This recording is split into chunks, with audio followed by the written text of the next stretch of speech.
അതിലേക്ക് കുറച്ച് കറിവേപ്പിലയും കൂടി ചേർക്കാം. ഇനി നമുക്കൊരു 2 മിനിറ്റ് നേരം ഒന്ന് അടച്ച് വെച്ച് വേവിക്കാം.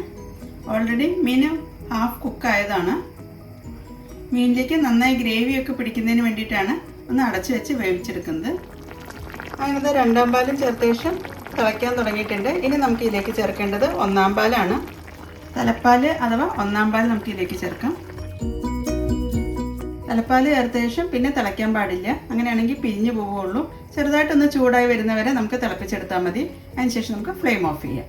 നമ്മൾ ഫ്ലെയിം ഓഫ് ചെയ്തിട്ട് ലാസ്റ്റായിട്ട് നമ്മളൊരു 1/2 ടീസ്പൂൺ കുരുമുളക് പൊടിയും കൂടി ഒന്ന് സ്പ്രെഡ് ചെയ്യുന്നുണ്ട്. അങ്ങനെ വളരെ ടേസ്റ്റി ആയിട്ടുള്ള ഫിഷ് മോളിയാണ് തയ്യാറാക്കിയിരിക്കുന്നത്. അപ്പോൾ എല്ലാവരും ഈ ഒരു രീതിയിൽ ട്രൈ ചെയ്ത ശേഷം ഫീഡ്ബാക്ക് തരാൻ മറക്കരുത്. Thank you.